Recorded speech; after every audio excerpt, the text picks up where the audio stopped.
अल्लाह चाहेगा तो आप इस बार भी रिकॉर्ड वोट से जीतेंगे। अमोर का नाम फिर हिस्ट्री में आएगा। जिस तरह से आपने असेंबली में अपना तवारीख बनाया है, रिकॉर्ड बनाया है, हम लोग भी आपको वोट देकर तवारीख बनाएंगे।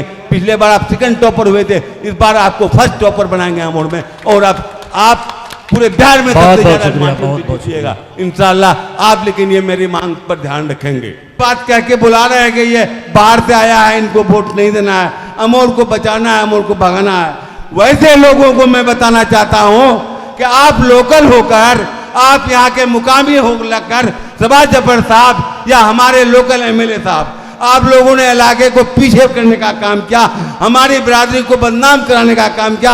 आज तक कोई नहीं जान सका कि जलील मस्तान कहाँ से आता है, सभा जफर कौन क्षेत्र से आता है। मैं एक बात आपको बता देना चाहता हूँ कि जब हम लोग इंटर में किशनगंज मारवाड़ी कॉलेज में पढ़ते थे, उस जमाने में साहबानो केस का मामला चला था और वो बहुत बड़ा रूप ले लिया था पूरे हिंदुस्तान में। साहबानों के हक में कांग्रेस सरकार फैसला करने जा रही थी और लोगों ने कहा कि नहीं, साहबानों शरीयत के खिलाफ उसका फैसला हो रहा है, उसका हम लोग साथ नहीं, हमारा शरीयत मिट जाएगा। लोगों ने, पूरे हिंदुस्तान के मुसलमानों ने मुखालफत किया, बाद में हालांकि सरकार ने वापस लिया। उस जमाने में जब हम लोग सर्टिफिकेट लेने गए थे मारवाड़ी कॉलेज, तो एक प्रोफेसर थे हमारे अंग्रेजी के, भूपेंद्र बाबू। देखते कि वो प्रिंसिपल साहब अभय बाबू से करें क्या, अभय क्या कहते हैं, अभय बाबू इस बार हम लोग जो है साहबुद्दीन साहब को वोट देंगे। तो अभय बाबू हंसने लगे। मैं भी ऑफिस में बैठा हुआ था, सर्टिफिकेट लेने गया था। कह क्या बोल रहे हैं भूपेंद्र बाबू, आप देंगे साहबुद्दीन साहब को वोट दिए, जनता पार्टी वाले साहबुद्दीन साहब को आप वोट देंगे? बोले हाँ, हम लोगों ने उसको मिलने के लिए दिल्ली गया था, किशनगंज को लाइट में लाने के लिए, नाम के में शोहरत दिलाने के लिए, किशनगंज को पूरे हिंदुस्तान में लोगों के नजर में आम करने के लिए, लोग जाने के किशनगंज भी एक कंस्टिट्यूएंसी है। हम बिला खौफ मजहब और मिल्लत से उठ करके हम साहबुद्दीन साहब को वोट देने वाले हैं, ताकि किशनगंज का नाम रोशन हो जाए। और वही हुआ भी। मौलाना असरुल हक साहब हालांकि अच्छे आदमी थे, हम लोगों ने पहले उनको नहीं जान सका और लोगों ने एकजुट होकर के साहबुद्दीन साहब को वोट दिया। और देने का सिर्फ यही एक मकसद था कि पूरे हिंदुस्तान में किशनगंज का नाम लाइट में आ जाए, मीडिया में आ जाए, लोग जाने के किशनगंज भी एक क्षेत्र है। तो मैं कहता हूं कि वो साहबुद्दीन साहब के लिए अलीगढ़ से, दिल्ली से लड़के लोग आके किशनगंज में कैंप कर लिए थे, हम लोग भी कैंप किए हुए थे। और आज हमारे बीच में और आपके बीच में उसी के शकल में, उससे भी बहुत बड़ा शकल में बैरिस्टर सदुद्दीन साहब हमारी कौम की क़यादत करते हैं, हमारे लिए लड़ रहे हैं, हमारे शरीयत और शरई मामला के ऊपर जो लड़ना होता है, बिल फाड़ना होता है, सब वो पार्लियामेंट में कर रहे हैं। तो ये एक आदमी जो कि जिसको हम लोग बाहर से लाने के लिए गए थे, और आज एक आदमी यह है कि जो तो बाहर से आया जरूर है, मगर सीमांचल में इस तरह से मकबूल हो गया है, इस तरह से लोकप्रिय हो गया है, इस तरह से कारगर हो गया है कि पूरे हिंदुस्तान में आज उनका कैंडिडेट लड़ता है और कामयाब भी हो रहा है।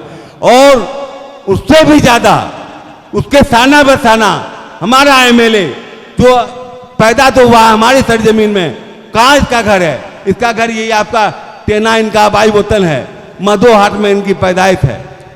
माधोहाट आप अंदर से उधर जाएंगे तो माधोहाट का इलाका है। तो इनको लोग कहते हैं कि ये विदेश से आया है। विदेशी का मतलब क्या होता है? क्या ये श्रीलंका में पैदा हुआ? क्या इनका कर्म भूमि अफगानिस्तान है या पाकिस्तान है जो उनको विदेशी कहा जाएगा? अरे विदेशी कहने वालों, जब विदेशी का माने तो समझाओ किसको कहते हैं? जो हमारे दुख दर्द में शामिल होता है, जो मेरे लिए लड़ता है, जो हमको इज्जत दिलाया है, जो अमोर को नाम दिलाया है, अमोर रोटा को पूरे विधानसभा में बिहार में मशहूर कर दिया है, आज उसको हम विदेशी कहेंगे?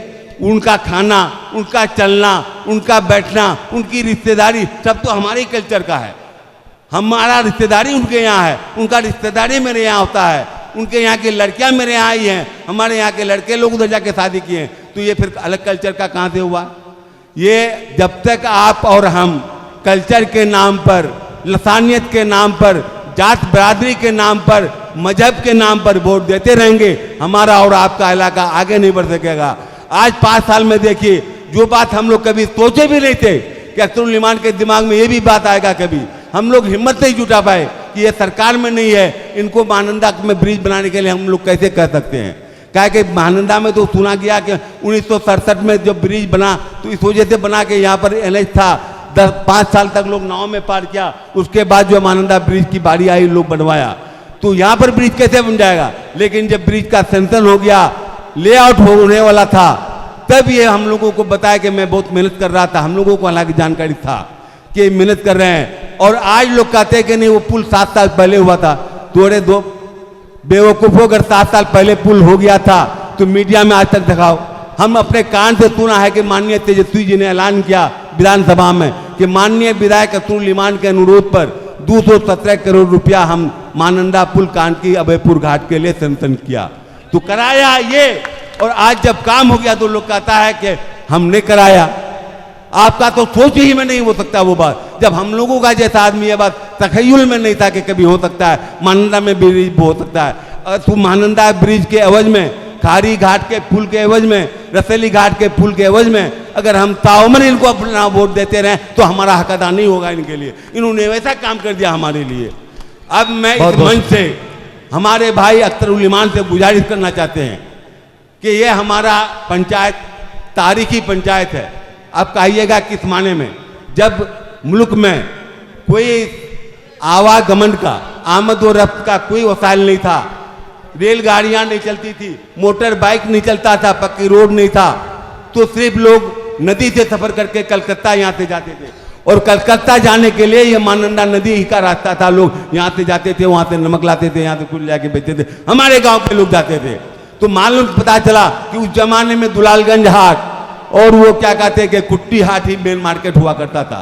हमारा दुलालगंज हाट का ये स्टेज आप सुने अख्तर साहब, मैं आपको सुनाना चाहता हूँ कि हमारा दुलालगंज हाट में उस जमाने में मारवाड़ी लोग बचते थे, जिसका प्रूफ ये है, जिसका सबूत ये है, जिसका प्रमाण ये है कि आज जो आप अगल बगल में देख रहे हैं 8-10 तालाब है, या 8-10 तालाब, इसमें मारवाड़ी लोग काम करते थे। मारवाड़ी लोग नहाते थे, धोते थे, मछली पालते थे, और यही से ये बिजनेस का मेन अड्डा था यहाँ पे दुलालगंज हाट। इसलिए दुलालगंज हाट तारीख में भी दर्ज है। दुलालगंज हाट सल्ता पहाड़ पूर्णिया जिला के तारीख में लिखा हुआ है। तो ये हमारा पंचायत तारीखी पंचायत है। इस पंचायत में हमारे बनवाया आज़ादी के समय में, आज़ादी के पहले मिडिल स्कूल खुलवा दिया, हाई स्कूल खोल दिया, और हम लोगों के ज़माने में आपके काउथ और प्रयास से +2 की बिल्डिंग भी खड़ी हो गई। अब हमारे यहाँ नाका भी खुल चुका है, और पंचायत सरकार भवन भी आपके प्रयास से बन रहा है। तो हमारे यहाँ गोया के हर प्रकार का सुविधा हो गया, आमद वो विरक्त भी हो गया।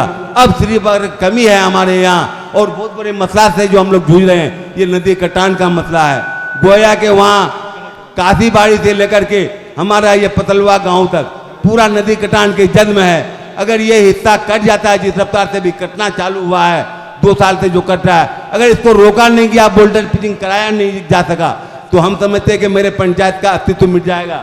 आपसे गुजारिश करते हैं कि आप इंशाल्लाह तो जीतेंगे ही, अल्लाह चाहेगा तो आप इस बार भी रिकॉर्ड वोट से जीतेंगे। अमौर का नाम फिर हिस्ट्री में आएगा। जिस तरह से आपने असेंबली में अपना तवारीख बनाया है, रिकॉर्ड बनाया है, हम लोग भी आपको वोट देकर तवारीख बनाएंगे। पिछले बार आप सेकंड टॉपर हुए थे, इस बार आपको फर्स्ट टॉपर बनाएंगे अमौर में, और आप पूरे बिहार में सबसे ज्यादा पूछिएगा इंशाल्लाह आप। लेकिन ये मेरी मांग पर ध्यान रखेंगे।